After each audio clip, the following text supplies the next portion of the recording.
How do you spend these days? Well, I am staying at home and today I have to review 2 articles for journals and I have to decide whether they should be published or not. I thought I will share my experience with you today in case you have some articles to review as well. When I'm asked to review an article, the first thing I have to do is first to consider whether I have time to review. I know it's very flattering for someone to ask you to review an article, so you might always feel tempted to say yes, but there are some times that we're just super busy and we can't do it just right now. Obviously, most of the journals give us like a month to review, but this doesn't mean that we're always able to do that within this month.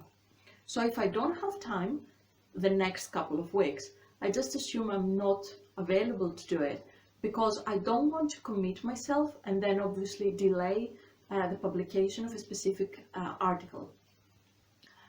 Of course, I also consider whether I'm an expert to review. Most of the journals send you an abstract and they ask you to decide whether you're going to review this paper or not.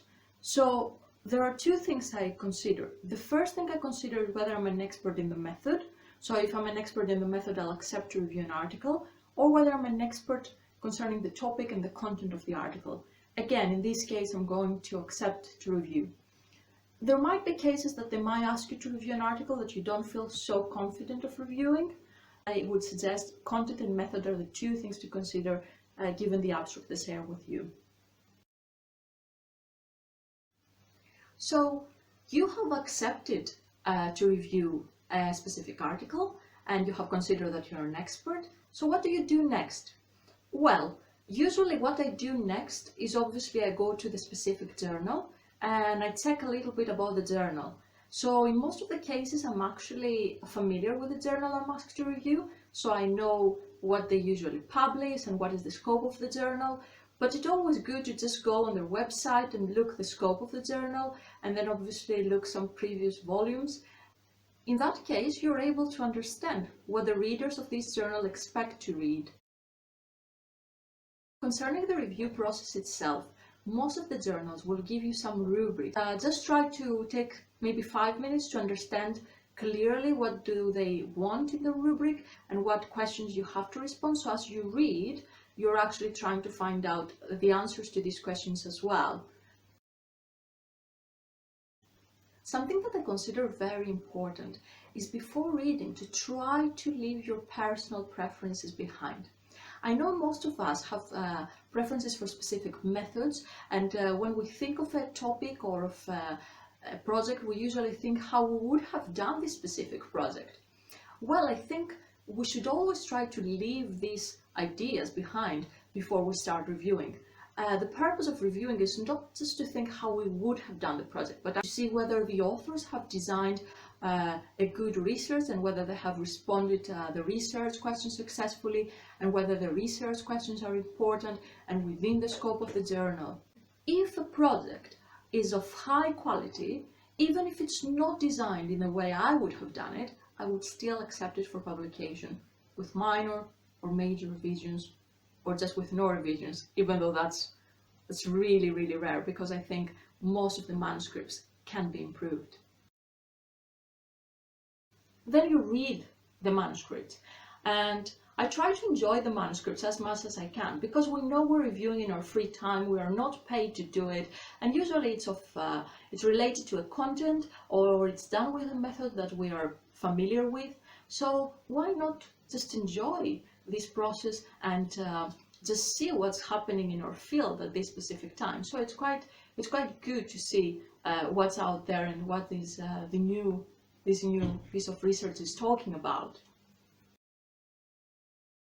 I usually take the time to read each manuscript twice, very thoroughly, very carefully, and after I have done this, I go and I respond to the questions that the journal shared with me. So I respond to the rubric questions.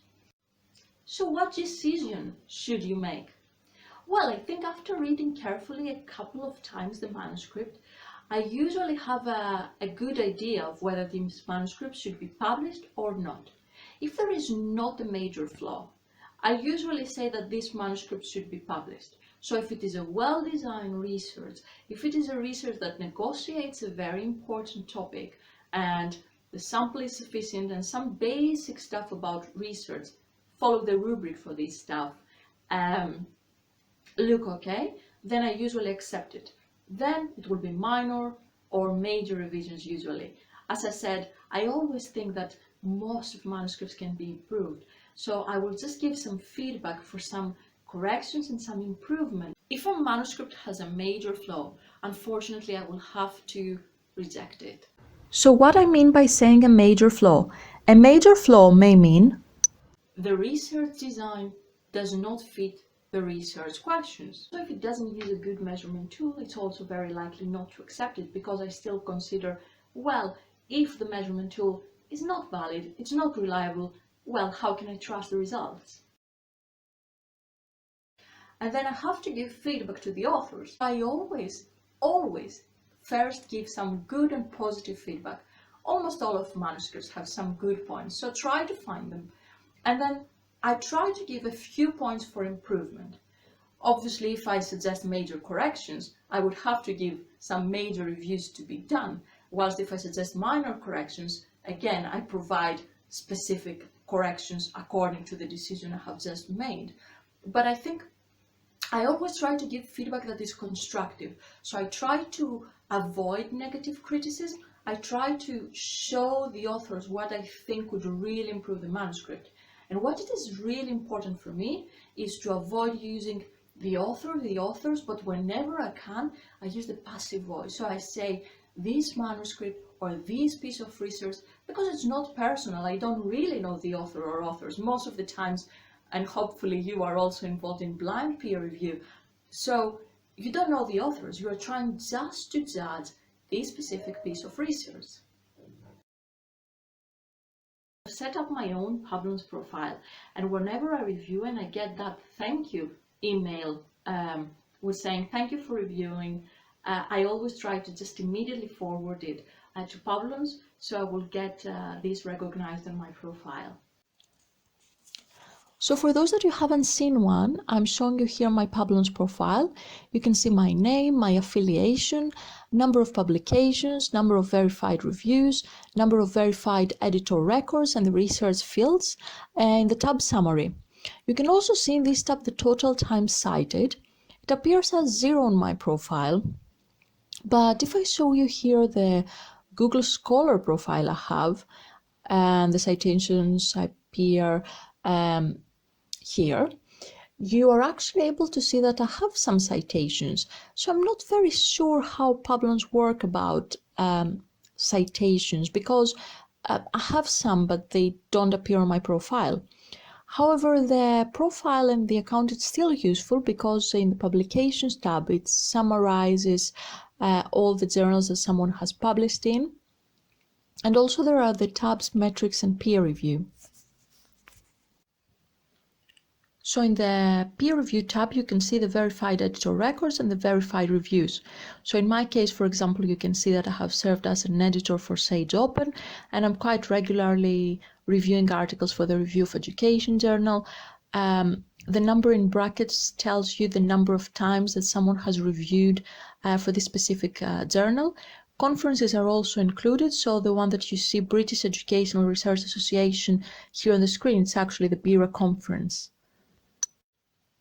So I have just added the reviews of the 2 articles I reviewed today. The first journal was not partnered with Pablons, so I forwarded the email to reviews@pablons.com. And now you can see this is as a pending record on my profile. This is the private dashboard, and it will be added in 5 days on my profile. The other was a journal partnered with Pablons. As part of the scoring rubric, I was asked whether I would like this to be added on my profile. I said yes, and then I was asked via email to approve this. So now on the section metrics of my profile, you can see this review. This review has been added here, and it also appears on the summary. Meanwhile, I also made a quick search, and the citations on Pablons are only the total citations from the Web of Science core collection.